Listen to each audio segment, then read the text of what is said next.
webinar recording will be available after today. So look forward to that, finding that on our website, and we'll follow up with an email to participants today as well. So in opening the webinar, a lot of you were probably expecting to see my colleague Precious Miller welcome you to the webinar and introduce our speakers, but Precious welcomed a new baby boy last Monday. Baby Isaac came a few weeks early, and so it was a little bit unexpected, but they are all doing really well, and they're both back home, and the whole family is doing good, and I'm sure enjoying spending a lot of time with the new baby. So congratulations to Precious and her family. So I will continue. I want to thank our presenters today as well for their patience with me as I tried to pull this together in Precious's absence. So our agenda today, your calendar invite may have held your calendar for 2 hours, maybe a bit of a Zoom glitch, but we will only be together today for about an hour. We have just some welcome and introductions and just some comments from me. And then my wonderful colleague from the Michigan Association of United Ways, Nancy Lindeman, is going to talk about the ALICE report. We'll have a brief panel discussion, and then we are going to break out into breakout rooms. We have become more adept at using Zoom, and so we are going to use the breakout rooms to have what my daughter calls conversations with your elbow partner. So apparently in 3rd grade, that's the person that's sitting beside you. So we're going to do virtual elbow partners today to just talk about some of the things we learned, and then we'll talk about a few next steps as well. So our goals for today's session is to introduce our participating colleges to the ALICE report and introduce our colleges to ALICE, explore how ALICE can inform the practices at your institution, and then how perhaps we could integrate campus-based strategies to address the economic needs of students with the work that you're doing at your institution. So we have a few different ways that you all can participate. You should, when you are in your system tray, you should be able to see an opportunity to chat. And then you can share with everyone in the chat, or you can share with a specific person. So that's one way to share resources and ask questions. If you do have a question along the way, please feel free to raise your hand. If you click on participants, you should see a little option at the bottom where you can raise your hand. And then finally, I see that Renee and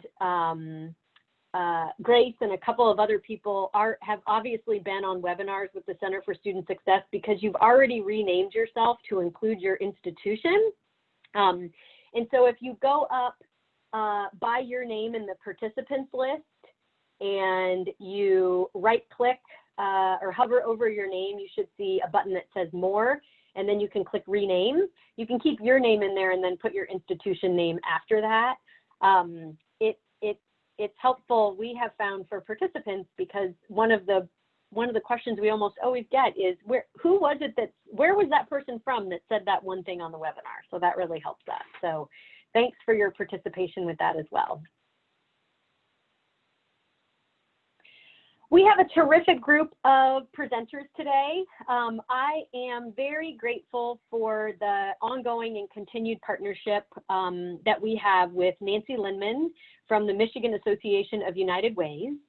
And so MAUW is the United Way equivalent of the MCCA. And so Nancy works with all of the United Ways across the state.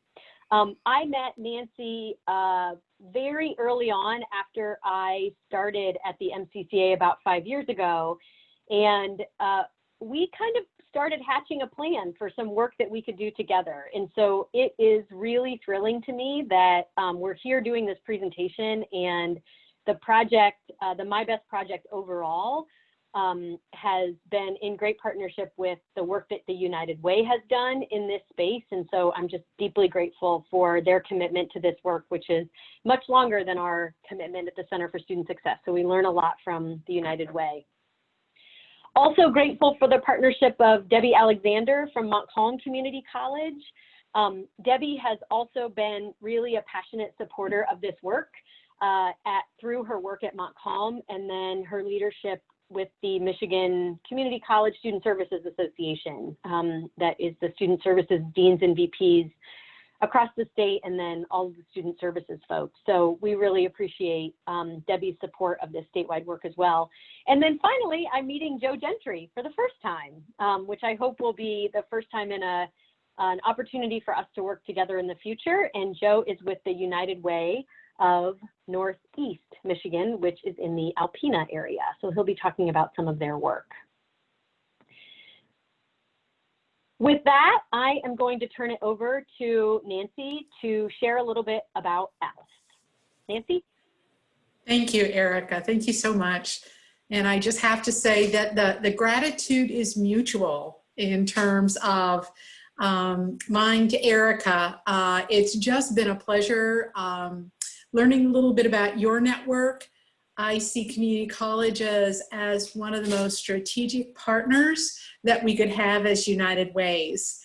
And hopefully providing a little orientation around this ALICE framework will give you a sense for what's mattering to United Ways and how we can work in a little closer partnership and some of those opportunities for working on the ground level together. But I would just reinforce that with Erica, you have fantastic leadership here with your state association. And again, I'm very grateful for her partnership. So here we go.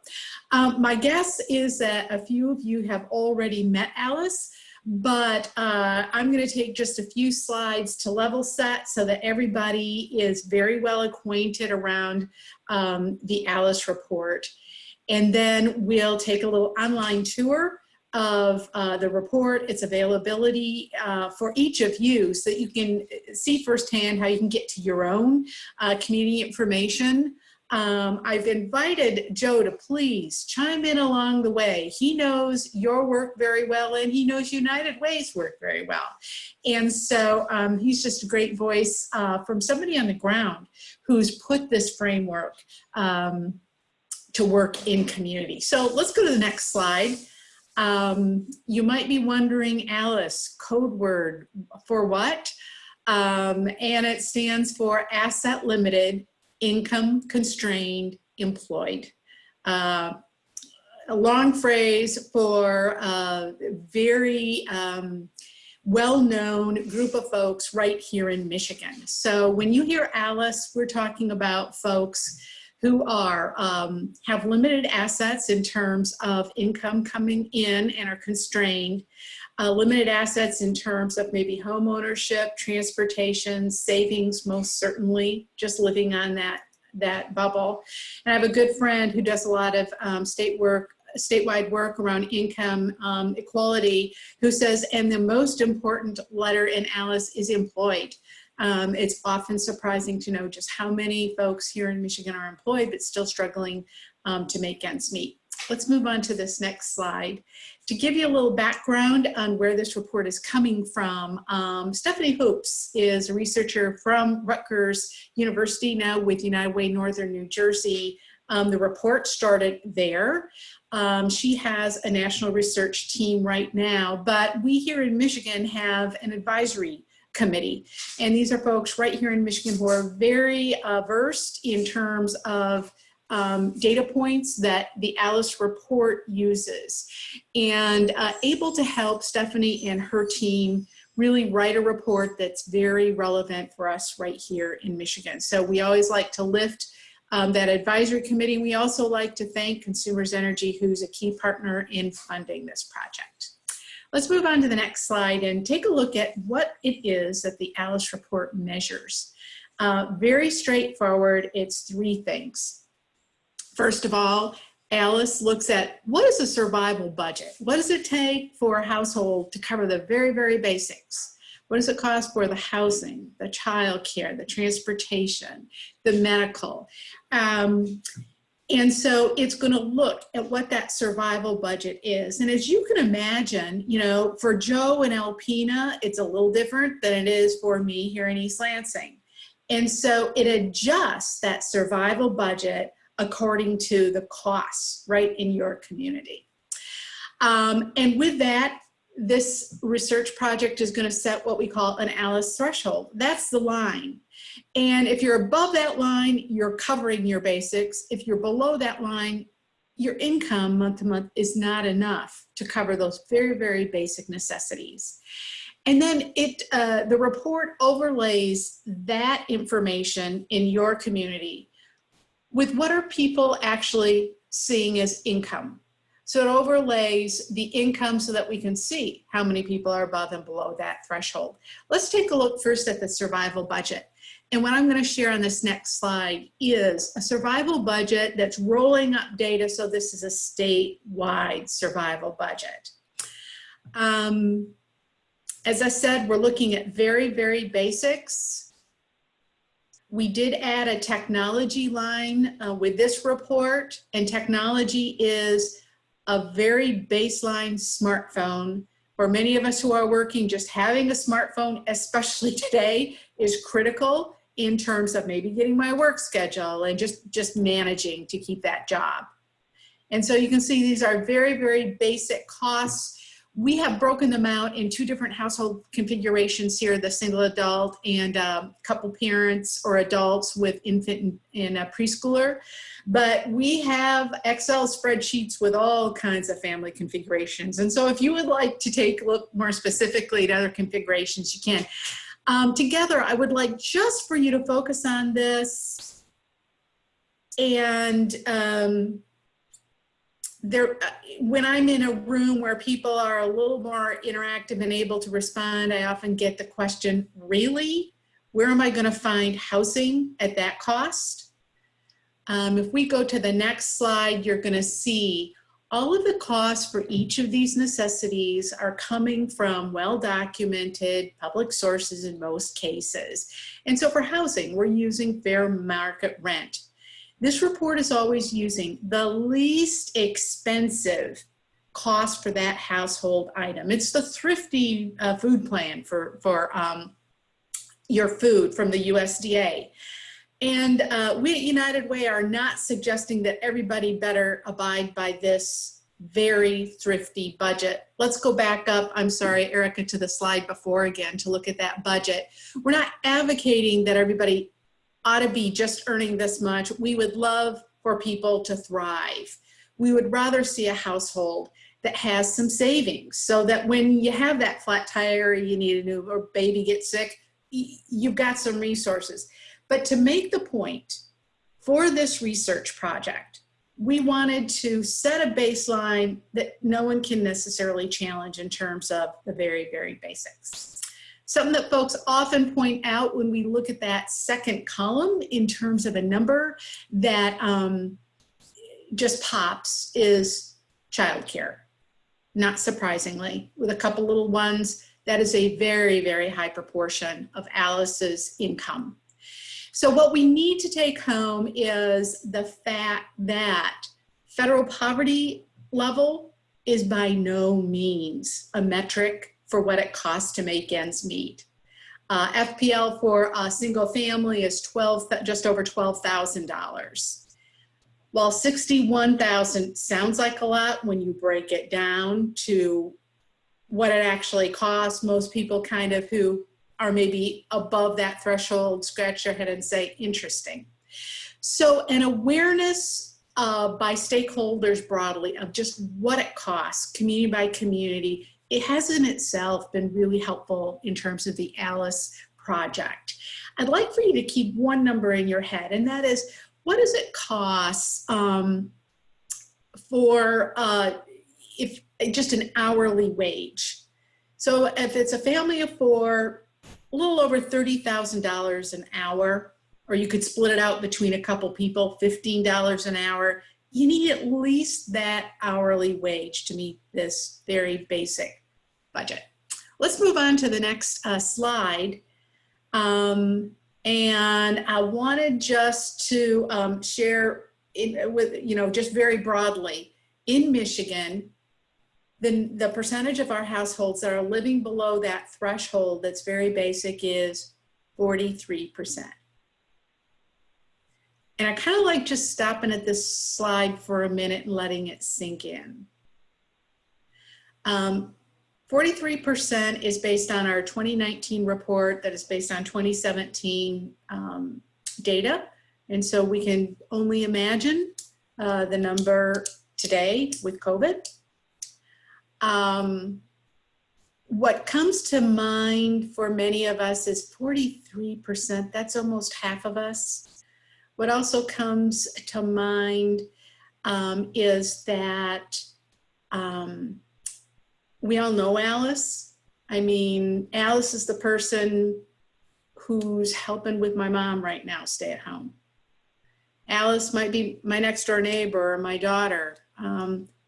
This is a lot of us in Michigan.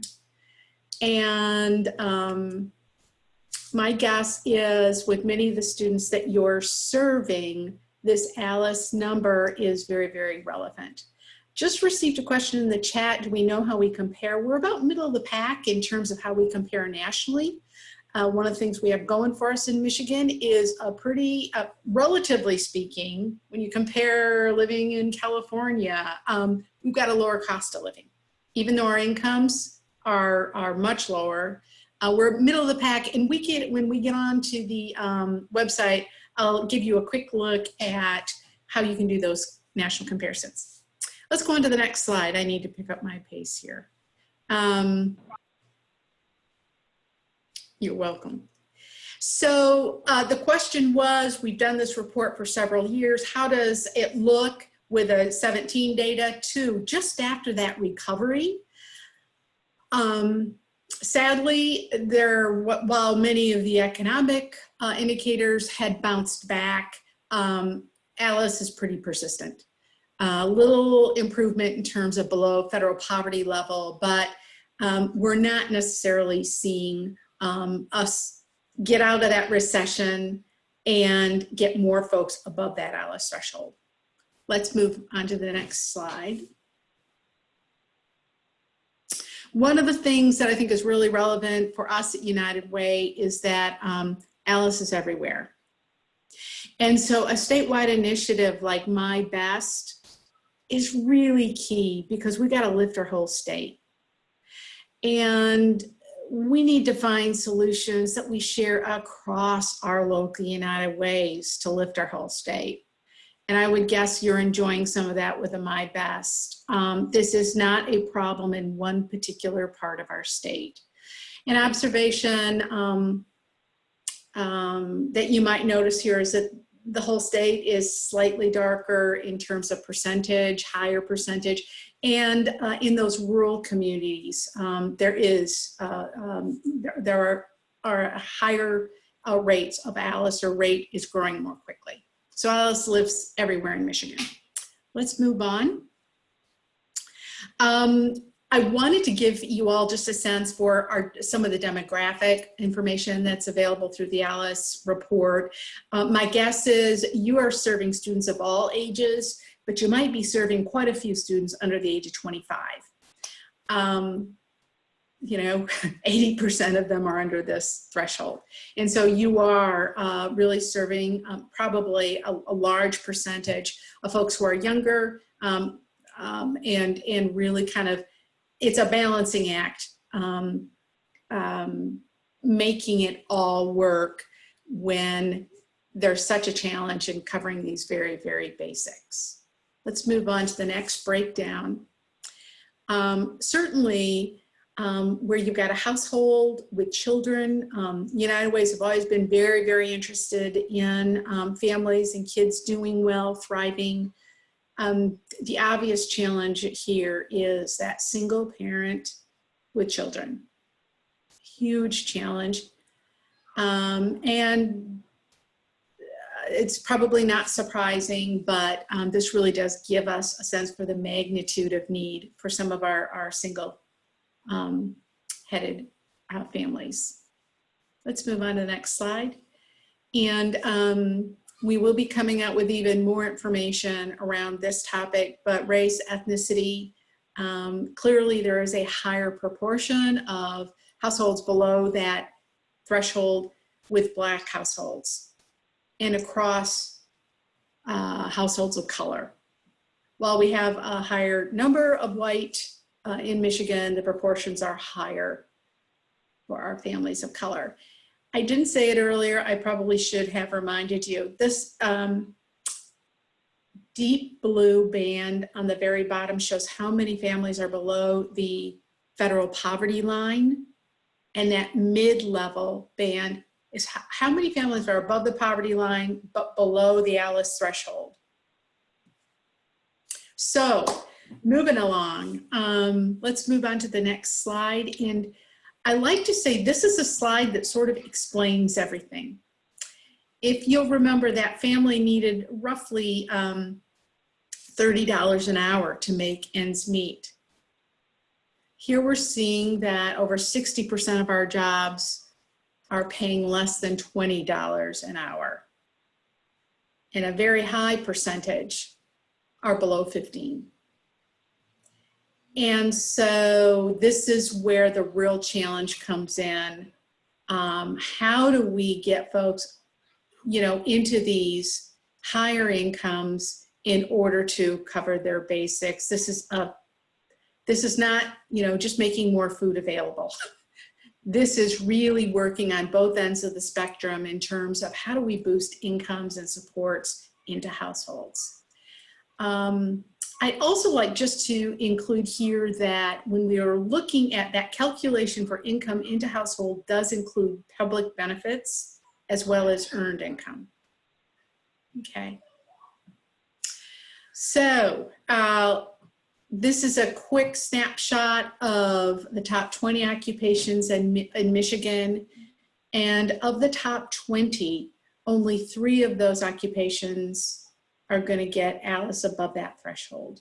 And this is where, I would just say, your work is so very critical. How do we prepare people? How do we, we're seeing here retail salesperson, highest percentage of those employed in Michigan are working retail sales. We've got other graphs that are showing which jobs are very likely to be discontinued or where technology is taking over, and you all probably see more of that than we do. But what's nice about ALICE is that it's looking at that whole picture in terms of our incomes. So with that, I wanted, and I'd really love to invite Joe to unmute himself so you guys don't have United Way fatigue just with me. I wanted just to share a little bit of our thinking around sort of that intersection between United Way and ALICE, your work in community colleges, and a couple tools that are available statewide. So when we think, gosh, nearly 50%, 43% below ALICE, what can we do? We can certainly, there are some short-term solutions. A food pantry. These emergency supports are needed and appreciated. United Way has worked in that space for a long time. But we're looking to move to this mid-level and long-term range in terms of solutions. I'm going to mention 2 systems-based solutions that we have, and then I'd like for Joe to jump in a little bit in terms of that integration between things. I don't know how many of you are familiar with 211, but it's like 911 for health and human services. If you need help, you don't know where to turn, call 211. Any one of your students, any one of your faculty, any one of you could call 211. You will speak with a live specialist who has been trained, certified to assist you in accessing community resources that are available in your area. Statewide, we have nearly 40 people working on this system. We have 15 people dedicated just to database management and keeping that database relevant. So you can either call 211 or you can check the 211 database online. That is a one-stop shop for community resources, whether it's food, whether it's housing. Remember that we have, I'm getting a great note here. I'm sorry, I didn't read it quickly enough. Let me go back to my chat. Remember that we have resources about becoming a navigation partner. Thanks, Erica. When we look at MyBridges, MyBridges is a system that the Department of Health and Human Services manages. They manage it in partnership with 211 when it comes to community resources. And one of the things that the MDHHS is building out are partners in the community to assist the people they already serve in accessing all public benefits. So it's one place you can go, apply for anything in terms of public benefits from MDHHS, or access the 211 database. There's training, there's a way for each of you to become a community partner, formally assisting the students you serve and get reports on it. It's a rich resource. We're one of the few, we're the only state that I know of that really has this one-stop shop, including 211. So it's a great resource, it's great systems building.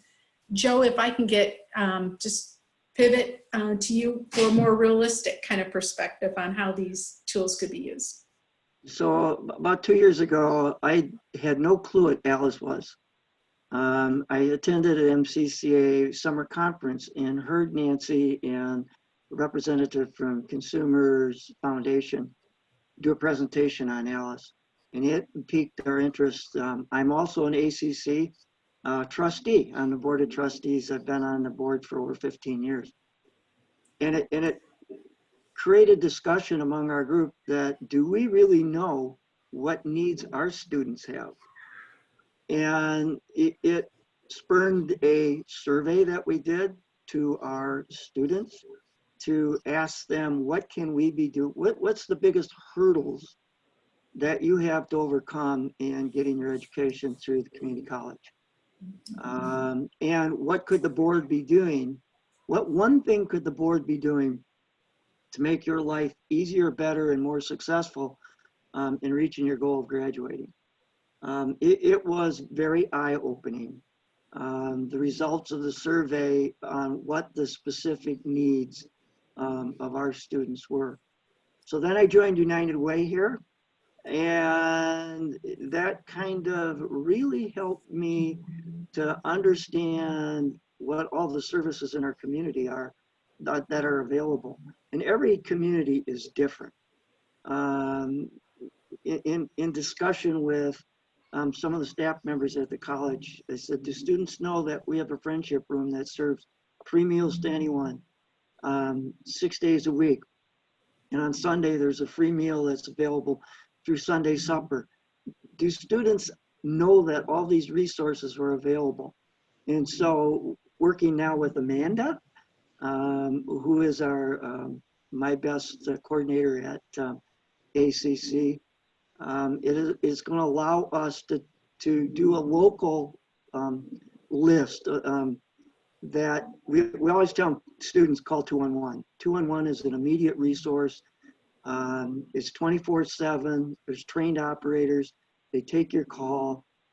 They identify what zip code you're from, what is your need, and they can point you in the direction of all the services and service providers available to you to help you solve your problems or solve your issues.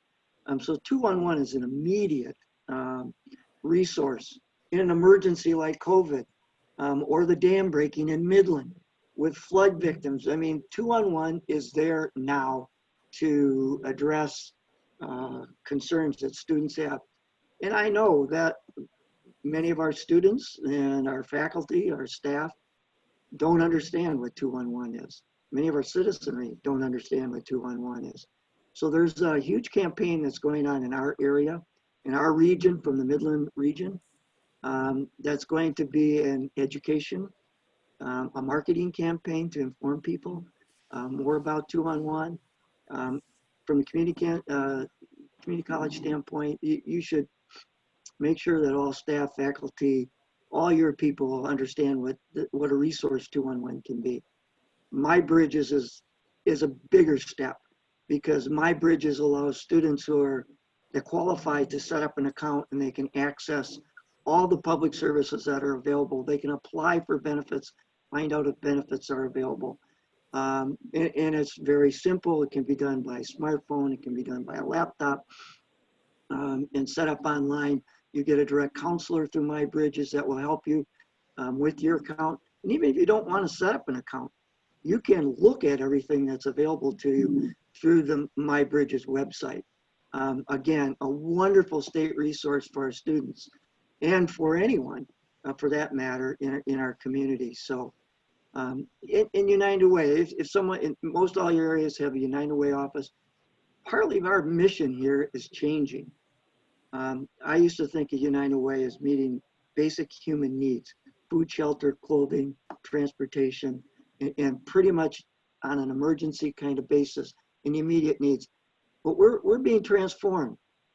We're moving to social equity, of supporting the programs, the infrastructure that are moving people from the ALICE group, getting them better paying jobs, improving the infrastructure that gets people in a better position in life to be able to have a savings account and to make sure they're meeting their basic human needs from an income standpoint. And we also we support healthcare issues and particularly education. So United Way can be a partner in helping you develop information hubs for your students and for pointing students in need in the right direction and assisting them. So that's kind of our direction. You know, the United Way is changing. We're more cause oriented. We want to see the infrastructure change. From my standpoint, our big goal right now is a social equity. How do we get people to higher income level jobs? How do we support community colleges? How do we support our K through 12 education process to better prepare students to have more education? Because we know that a better education leads to higher income opportunities. And that's what we're all about. Shall I go ahead and share my screen now, Eric, and we'll take a quick look.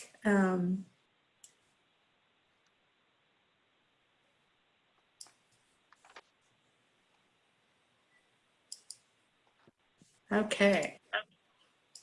Do you see your share? There you go. Here we go.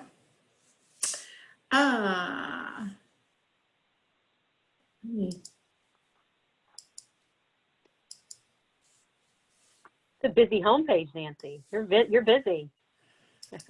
This is just so bad. Okay, here we are. So I wanted to give you a real quick look. This is available to all of you. It's unitedforalice.org. And I wanted to take us right to the Research Center. This is where you can compare Michigan to the other states. I know that question came up. But for our purposes right now, we're going to go right into Michigan. I wanted to give you all a sense for the information that you can pull down in terms of the report itself. I keep mine printed on my desk, but it's a great resource. It's pretty concise. It's a great explanation. If you don't want to read up a report, you can go right into the data here, work through this interactive map to get information about your community. So I'm going to point to Alpena, and you can see that brings me right to Jones County. The ALICE data is going to break down not just by county, but by township or city as well. And so I can take a look, and you can see his county is not the same everywhere. This is giving United Way a sense that, gosh, folks in Green Township, we might not need to hub as many services here as we would up here or over in the city itself. And so all of you can get a sense for your particular county. The other thing that's really helpful, we think, is for you to get a sense for the survival budget. You'll remember statewide, we needed over $30,000 for that family of 4. It's a little lower up in Alpena, just given cost of living. You're going to see your data trending over time. How many of your households are below the federal poverty level versus below the ALICE threshold? And those demographic breakdowns that we talked about statewide are also available for you here. Ethnicity. We didn't talk about employment, firm size. Larger firm typically is going to have higher incomes. You get a sense for that for your community. And the income data is actually statewide, not broken down by community. Questions on this? Other information, there are county sheets. So if you wanted to print off just the counties from that your community college serves, you could print those off. And there are files that you can export and use. This report is all available for you to take, use, put to work. Nancy, I didn't mention, but I probably should have thought of this, is the 211 dashboard that has all the same type of data by county, by call, by frequency, by what, so you can determine need of people in your area that are accessing 211.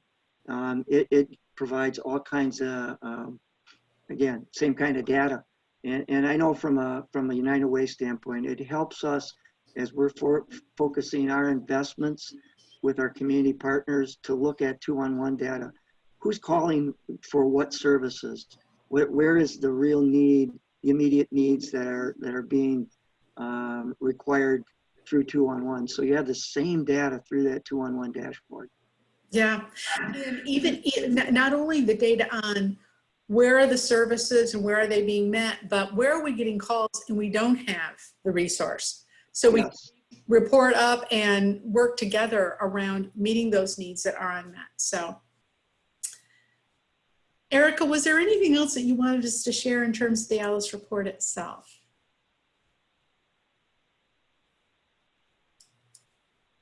Someone asked in the chat, are these data always 3 years old? We update or refresh the report every 2 years. There's always going to be a delay between the American Community Survey data availability and when the report is published. So the 19 is going to have a 2-year delay.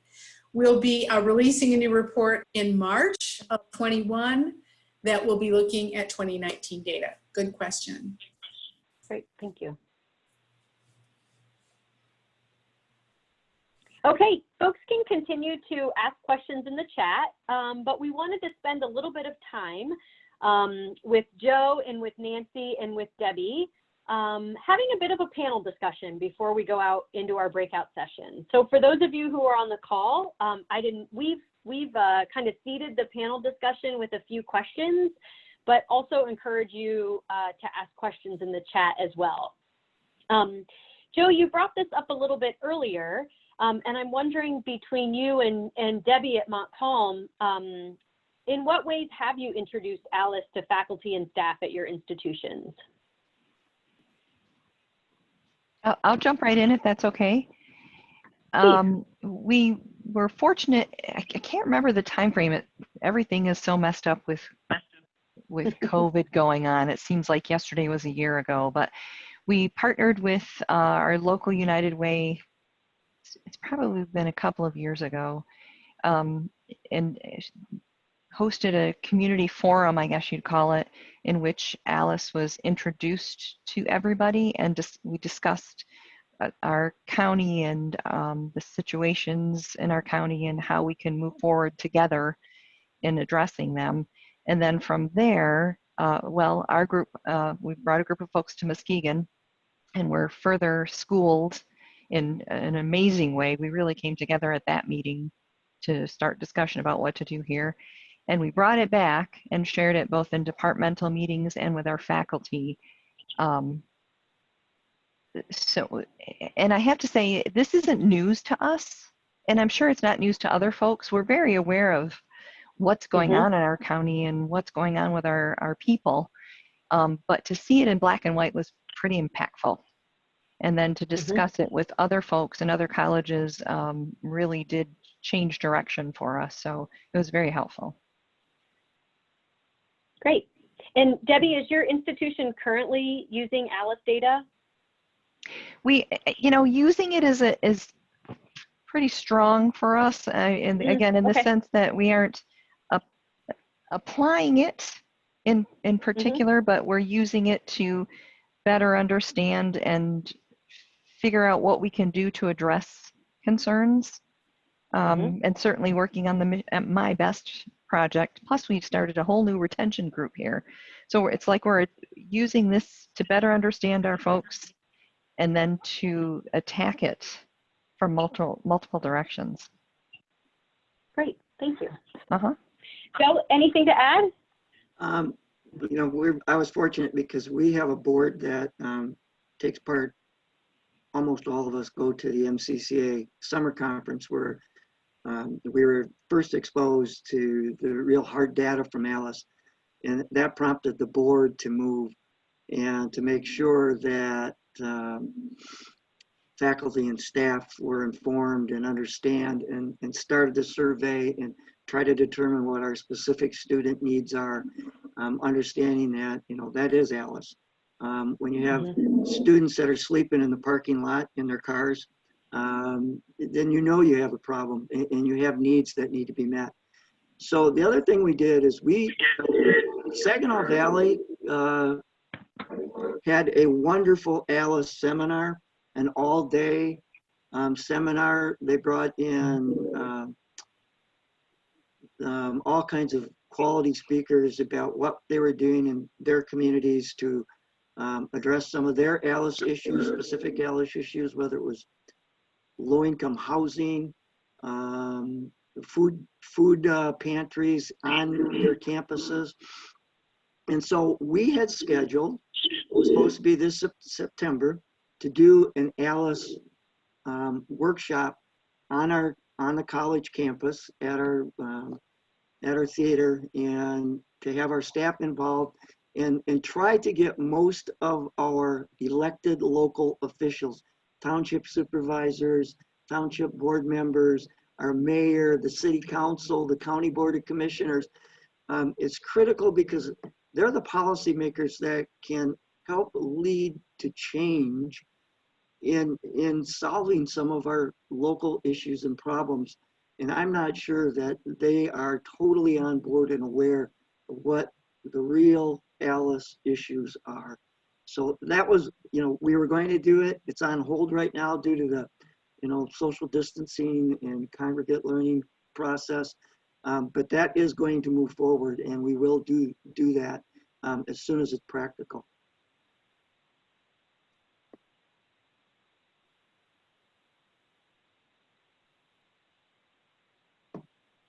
Can't hear you, Erica. We're running a little bit short on time, so Nancy, I'll ask if there's anything else you want to add before we do our little breakout sessions. Now you're muted, Nancy. Just very quickly, Local United Ways work with a lot of corporate partners in terms of campaign and are working to get the word out to employers. We've worked a little bit with Michigan Works in using the framework, but there are miles to go. We need to be connecting more with those employers that can impact incomes. That's a great point. So now we're going to try our breakout sessions. And we have, I had put in the chat a link to the unitedforalice.org/Michigan. And we want you to click on that link.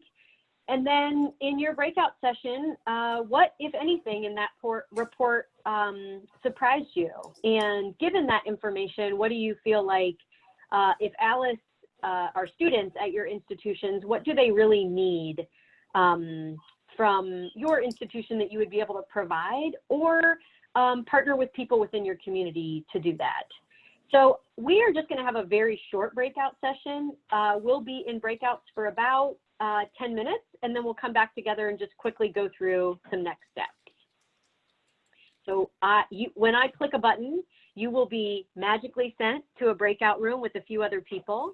I'm not sure if everyone is still active on the line, so I'd appreciate it if when the conversation starts, if one of you that are listening to me would just go ahead and start the conversation, I'd appreciate it. All right, we'll see you back here in about 10 minutes.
Erica, I shared with my breakout room group this report that just came out, and I recommend that they take a look at it. It was done by hopeforcollege.com website, Sure. and it's called Found Real College During the Pandemic. They surveyed over 38,000 students, and they also went back to 469 institution leaders.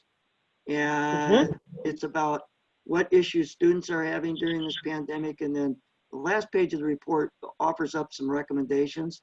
It's very well done. It just Terrific. solidifies what has happened, what Alice has shown, but it's current in today's information about the pandemic. And I think the big issue that came out of there is the mental health issues. That's right. And so anyway, it's an excellent report and a resource. Well, thanks for sharing, Joe. And thanks to all of you for, I hope you had some really good engagement with your ELBO partners. While we're going over some of the next steps, if you want to share some of what you discussed in the chat, I think that would be great to hear more about what you talked about. I just want to talk briefly about next steps. So considerations for your next step for Alice. I think there are small and big ways that you can use this report to kind of talk about what's happening in your community. I know many of you are trying to plan for your fall faculty and staff development days, and potentially doing that virtually in some cases, I'm sure. So I actually find the links that Nancy provided with the Alice report and the fact that you can explore it online is a great working session to do, and especially if you're doing those faculty advising sessions virtually. Obviously, connecting with your local United Way. Joe's just one example of the great people that Nancy works with across the state. I know that when Nancy came and spoke with our presidents and trustees last summer at our conference, as Joe mentioned, and I think most of those folks, I think we asked a question of how many people were on the United Way board or on, an affiliated type of board, and virtually everyone had been connected with United Way in some way. So I think it's a great opportunity for the college to connect with United Way as well. And then, as Nancy suggested, finding opportunities to continue those conversations about Alice in your community college and within your community as well. And that's, I think, where those local United Way partnerships would be really beneficial. I want to talk about a few next steps for the My Best project. And the first one is we will be having a workshop on September 30th. And you can register for that on the MCCA website, mcca.org, and then go to the events, and you can go ahead and get registered for that. If you're the lead for your college, we're encouraging you to think about scheduling kind of a team time and asking your team members to register for that as well, because we can facilitate some team time like we did last time as well. Joe, I'm glad you mentioned the survey that the Hope Center did, because we partnered with Trellis, which is the Trellis company, and their research arm developed a survey that all colleges will administer to students in October of 2020. The Hope Center work really focuses on a lot about food and housing insecurity. The Trellis survey, and the link that I provided you there provides you a direct link to all the questions on that survey. That survey includes a lot more detail than just housing and homelessness as well. And for the first time this year, Trellis will be adding several questions about access to the internet, to broadband, to a device where they can finish their classes, especially given the fact that we had to go online very quickly. We'll be working with the project leads to make sure that you have the information ready to go to be able to administer that survey in October. I also just wanted to get on your calendars that we do have our third workshop scheduled on December 16th. And again, as you're thinking about bringing your team together, think about registering for that. And then as Nancy mentioned, one of the goals of our project, the fantastic resource that's available on MyBridges, there are a couple of vendors out there that do what Michigan, where they can help students apply for benefits that Michigan has already done in MyBridges. So there's a lot of other community colleges that have purchased a tool that the Department of Health and Human Services makes available to all of us free of charge. I'll also mention, in addition to being able to help your students find resources, your college can also become a referral partner. And education is one of the most searched resources on the MyBridges site. So I know many of you are thinking about enrollment for fall term and how challenging it is to connect with students. So be sure to think about becoming a referral partner through My211 and MyBridges, so that your local community organizations can refer community members to your college for additional education. So that's a really great opportunity for you to begin connecting there. I provided a link to some additional information about that.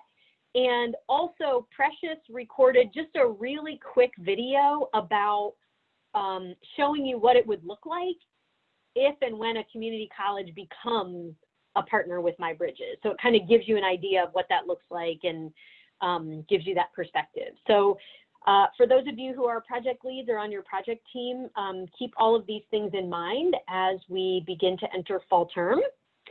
I've provided some of our contact information. Please reach out to me in the next couple of months while Precious takes some time off with her new baby. And I'll be available to answer any of your questions. I've provided Nancy's contact information here as well, and I have provided the slides are available on the MCCA website. We'll get this recording processed in the next week or so, and we'll get that link out there as well, so you can share the recording with anyone who couldn't make it today. So with that, I don't see any more questions in the chat. I took an extra few minutes of your day. I hope that was okay. And I wish you all the best this afternoon, and thanks for joining us today. Bye-bye.